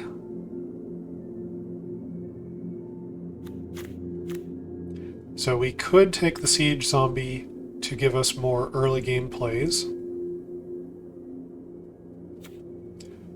Lets us interact with the opponent a little bit more. Make some early attacks, make some early blocks. Late game, this has the sort of reach where you don't have to have combat damage. It's got things going for it. Frenzy is like a fireball. First Strike and Trample means your creature will connect. Even if their blocking creature has First Strike, your creature will connect unless they have a removal spell. So it's not quite as surefire as a Fireball, but this can be a decent finisher in the deck. It's not likely to win the game by itself, but it is a good trick from out of nowhere. It's going a bit off-color. Right now, the only off-color red card we have is Harvesttide Infiltrator. It's not likely to make the deck at this junction, which means we're a little bit light on 3-drops. I could take this as the only red card. It's that good as a finisher top end. It's not likely to win the game by itself, though. Ruffian, Cavalry, Amalgam. These are good cards. These are good cards. I want to make sure that we don't get totally run over in the early game, though. We're going to take the Siege Zombie. Another Lunar Frenzy there. Obsessive Astronomer, low potential. Hound Tamer, high potential. Sky high. This would be a great 3-drop for us. Sanctifier, middling. Hedgewood's Mask, low to none. Devious Cover-Up, no potential. Gaze, no potential. Observer, low. Awakener, decent. Siege Zombie, decent. Festival Crasher, low. Raise the Effigy, none. Shadow Beast Sighting,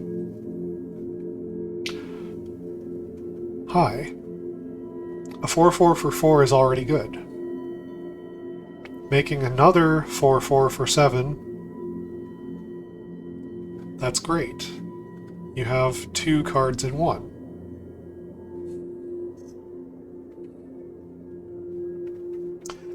This is a high potential card.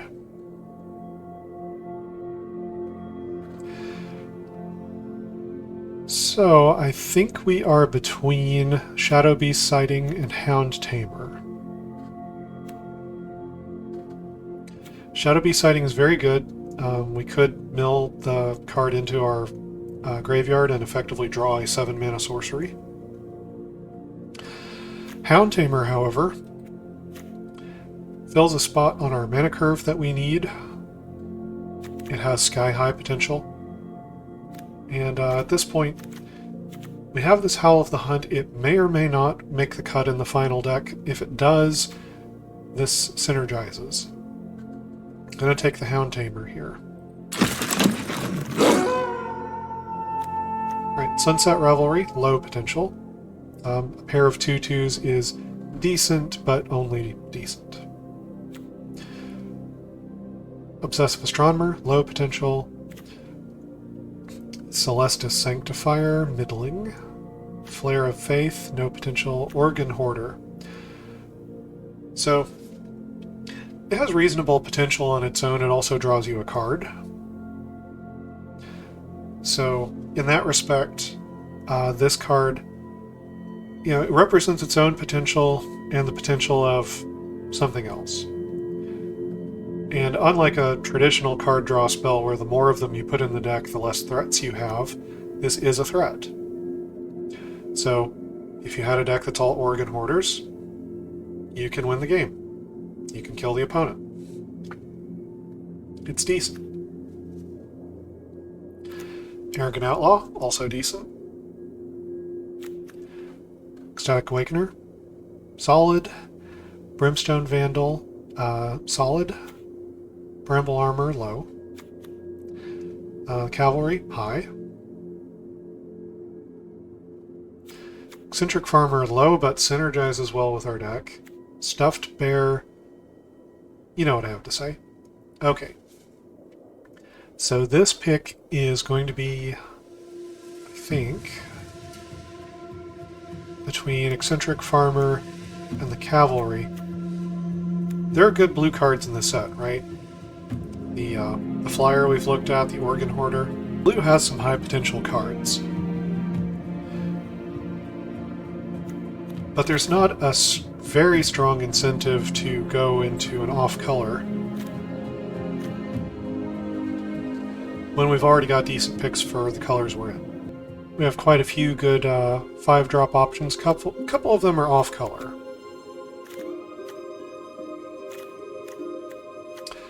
So if we take the Cavalry, we may not have to run, so many off-color cards up here. With the 2 Death Bonnet Sprouts, I still feel like having all of these farmers, we're going to hit our land drops, we're going to get to this end game, we're going to block their early creatures, we're going to flip these Death Bonnet Sprouts. I think this is the take.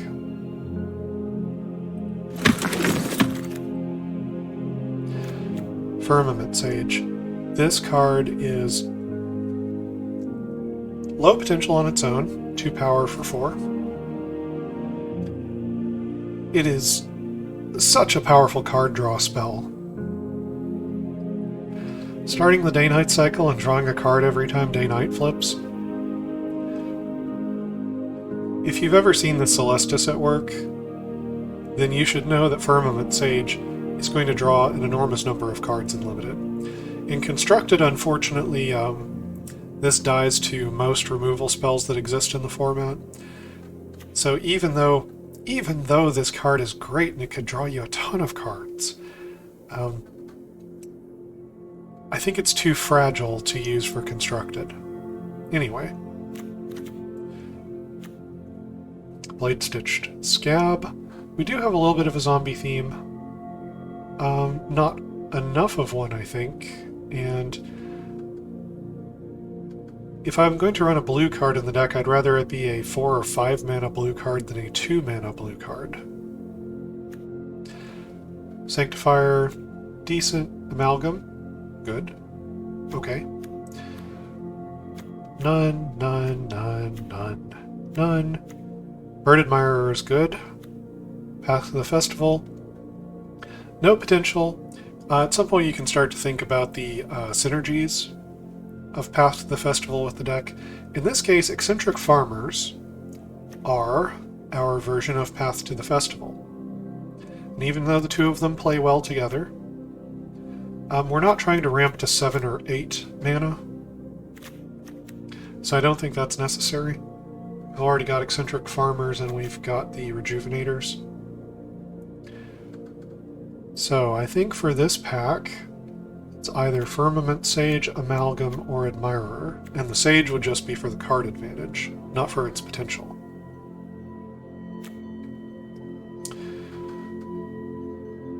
And I think we take the Bird Admirer. With this many 3-drops of this high of a threat density, I think the opponent is going to be blocked out of this game.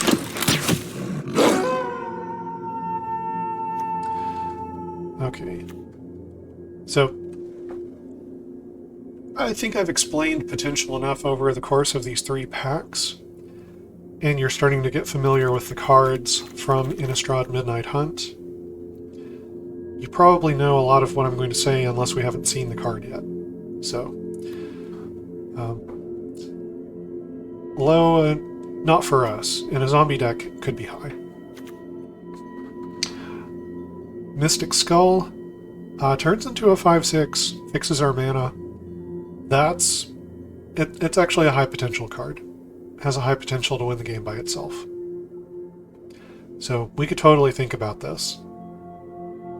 Again, this would let us play off-color cards very easily. Low and not for our colors. None, low, none, high. Bat Whisperer is good. Now to Dread Knight. It's good. High potential. Eldarin Stinger. Low to middling. It's mana intensive. I don't like that about it. It does do a decent job though of pushing through damage. So not the worst. And Cavalry. High. Alright. So out of these choices, we can make use of some of these 5-drops that we already have. And take this Mystic Skull, and it gives us another sneaky 5-drop for the deck that we can play on turn 2 to get potential other benefits out of.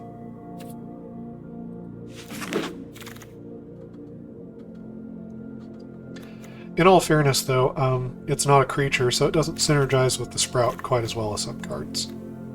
Alright. No potential, low potential. Decent. 3 power for 2 mana, flash. For its mana cost, Cathar Commando has reasonably high potential at the 2 mana mark. Something to keep in mind. Not for our deck, though. We're not white. Decent. Low to none. Not for our deck. Mana intensive. Bounding Wolf. Decent. 3 power, 3 mana, and it has flash, and it has reach. This is it. It's basically fair. This is a fair card. Nothing wrong with it. However, we have Bird Admirers. They also have reach. They also cost 3 mana, and they flip into 5 toughness. We don't need this Bounding Wolf.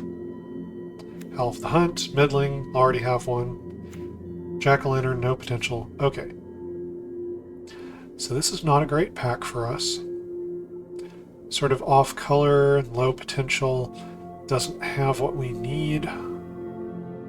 So we could take Crawl from the Cellar as a synergy choice. We have a few zombies, but just the ability to mill this card and then get card advantage from it could be a reason to consider it. We could also go for Stormrider Spirit as another 5-drop, or Bounding Wolf. Our 3-drops are finally starting to look pretty good. I feel like we don't need the Bounding Wolf.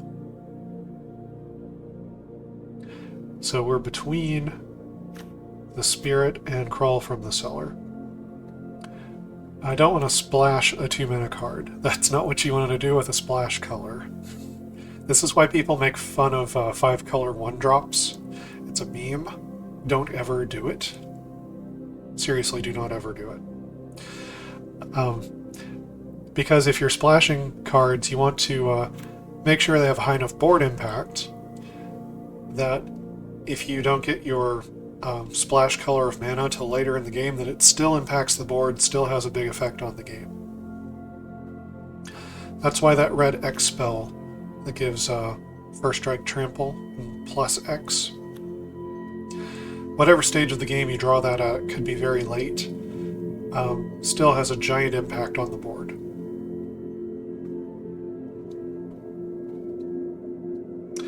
And in this case, splashing a blue card for a 3-power flyer, it's not bad.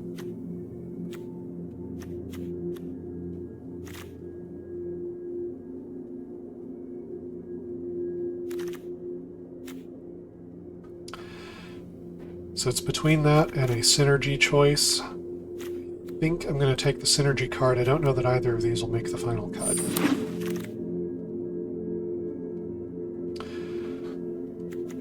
Alright. I still only have the 1 red card, so I don't think Naturalist is going to get in here. Larder Zombie, no potential, it has Defender. No potential, no potential, high potential. Low potential, but synergize as well. I've already committed to running this card. I have no problem with going even further. So the Crossroads Candle Guide is also decent potential. 3 power for 4. The 4 toughness obviously makes it a good blocker. It also makes it a better attacker than a 3/2 would be. So it's more likely to get in for damage. Exiling a card from a graveyard is relevant in the format, and color fixing could be relevant. All in all, this is a perfectly solid card for any color of deck. Do not snub the Crossroads Candle Guide. You will not be sorry if you run this card. It will do good work for you. Silver Bolt, no potential. Okay. So this is between 4 drops. Could splash for a Tavern Ruffian, which we can do. We've got Mystic Skull, we've got these Rejuvenators. We could also take yet another Rejuvenator, which I like. Fixes our mana even further. Make sure we've got our ramp. Gains us life. And the Candle Guide, which has slightly more potential than the Rejuvenator, also fixes our colors but does not ramp us.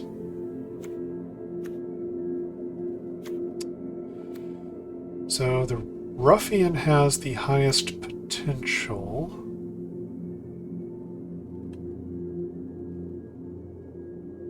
But I don't know that it's worth going into an off-color for, even though we can do it. And it's only got all that high potential on the night side. I'm going to take the Rejuvenator here. It's very close between these 3 cards, though.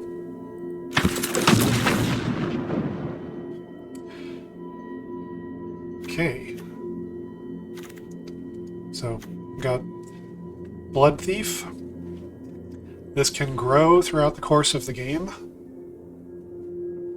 That makes it, actually, somewhat high potential. comes out for 3, and, you know, kind of like the Death Bonnet Sprout, keeps growing. Keeps potentially turning into a larger and larger threat. You don't know how big it's going to get. So, this is in consideration. No, maybe. I think we have enough on the 3-drop spot. I don't think we're going to need card advantage, strictly speaking. I think our cards are so good that they will stand on their own. And I would take Blood Pact over tapping at the window, even though with all the mill in our deck, tapping at the window is kind of like a free spell from the graveyard. So if you're relying on the spell on its own, there's a decent chance it will whiff on either the front or the back side, which I don't like. It synergizes well with our mill strategy. And it does fill decent spots on the curve with 2 and 3. The Blood Chief is the highest potential card in this pack. We're taking it.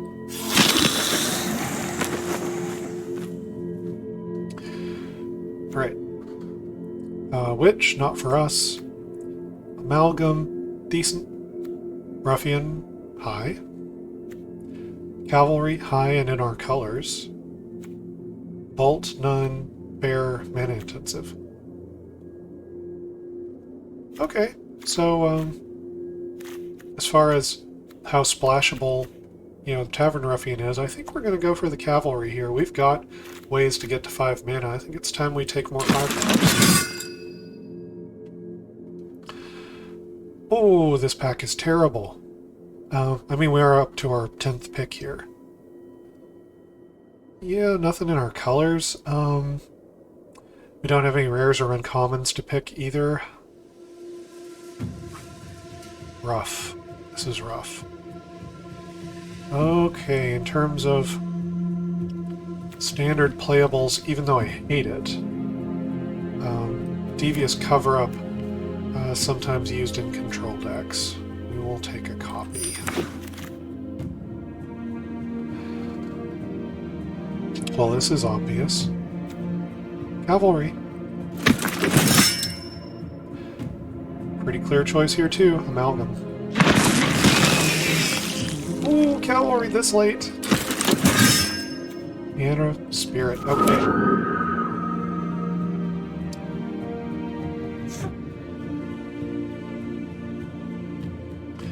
Okay, it's letting us know that our cards that we're drafting that are common and uncommon progress our vault.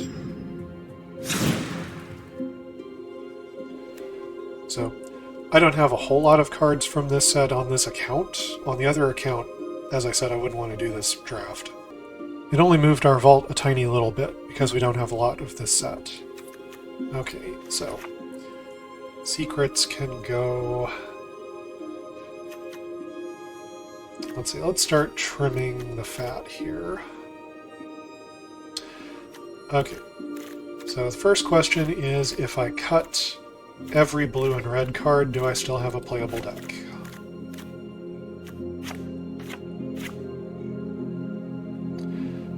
Alright, 52 cards, plenty of playables. Alright, can cut the Griff now, as the only white card in the deck. Now my mana-fixing woes are behind me. At the top end, we still have... Let's see here. We have 5-drop creatures. We have a Diregraph Rebirth, we've got a Dreadhound as a 6-drop. I still do question the choice of whether I should have taken the second Dreadhound in that one pack. You can go back and review my choice on that pack. It was so full of potential in that pack. It was a hard choice. Let me know if you think I made the right choice on not taking that second Dreadhound on that pick. in the context of what I knew at the time.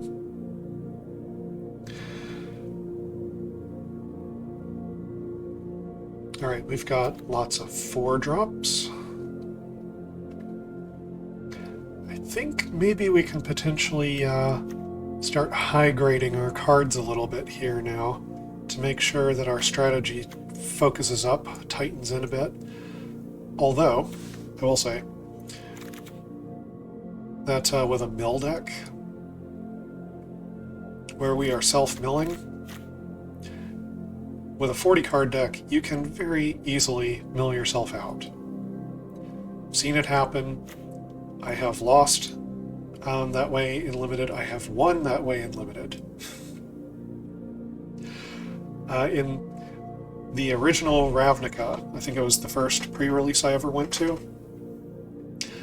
I was playing the Dredge deck, and I had more than 40 cards in my deck because of all the Dredge. I went up against a Dimir player. He was a 3-color player. He was running a Plague Boiler and a bunch of Dimir cards. He had 2 Plague Boilers, actually. He wiped the board twice that game. We had an incredibly long game that we played, and he kept casting Consult the Necrosages to draw 2 cards. He could have chosen at some point to make me discard. He never did. He always chose to draw 2 cards. And ultimately, I milled him out, and I won that game and that match because of it. It does happen in Limited. It's much more likely to happen with 40 cards. So, we don't necessarily want to trim down to 40.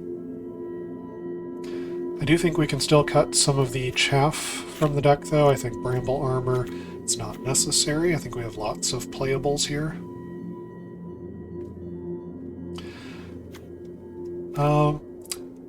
Plummet. So, thinking about whether or not to run a narrow card like Plummet, I know we don't have a lot of interaction in this deck. We prioritized our potential to win the game ourselves, so we didn't prioritize interaction with the opponent. Plummet's a very narrow card, though. If you didn't have a lot of reach creatures, I would say Plummet is a pretty obvious choice. However, we not only have a bunch of life gain to race with flying creatures, we have 3 Bird Admirers in this deck. And I think we can safely cut the Plummet for that reason.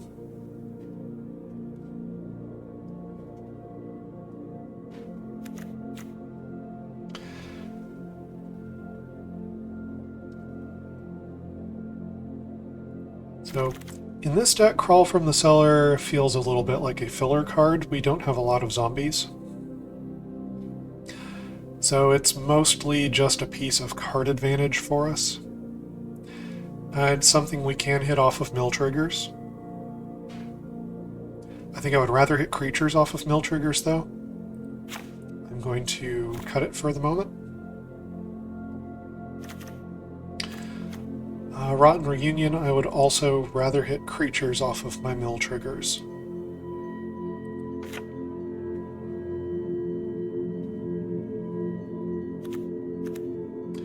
We have Graveyard Hate.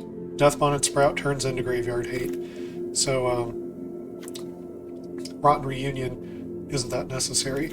Heirloom Mirror turns into Graveyard Hate. We have ways. So, don't think we need this Rotten Reunion.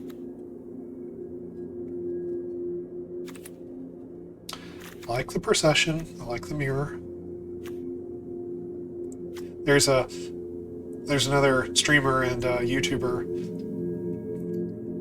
goes by Strictly Better MTG, Dev from the place. Dev, you're probably not watching, but shout out if you are. He loves Heirloom Mirror. He's mentioned it before. I love Heirloom Mirror too. Heirloom Mirror buds. Okay. He'll probably never watch this. Anyway.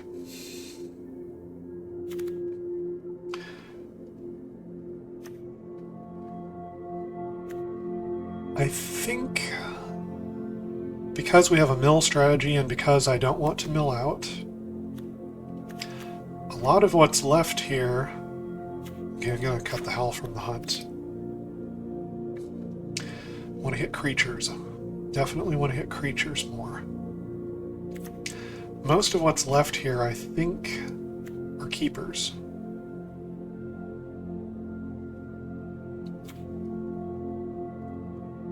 We might not have the easiest time triggering the Bat Whisperer if it comes down right on turn 4.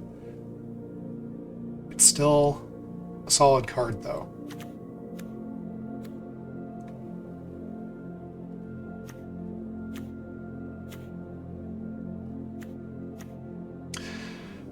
Yeah, with the mill that we have in this deck, I'm going to go above 40 cards. So, they give you 17 automatically when you set the land to auto-include with a limited deck. If we click on the deck box up here, you can see the breakdown of our colored mana symbols. We have a lot more green than black. The deck is mostly green.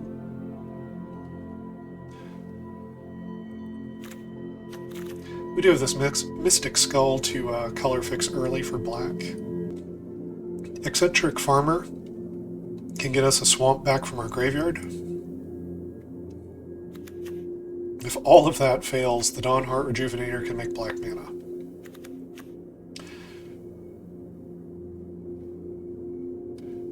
So we are 6 cards above, what's considered normal here. And you want a little more than a third of the deck to be lands, usually. I think 17 is already generous for most decks. Now, we have a high curve.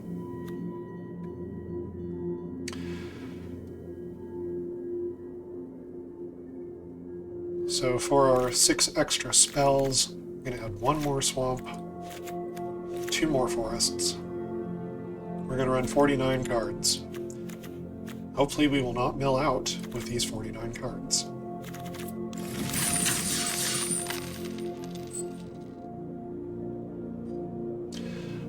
Alright. So when I come back, I am going to walk us through this draft. We're going to play some games. I'm going to see how my strategy did.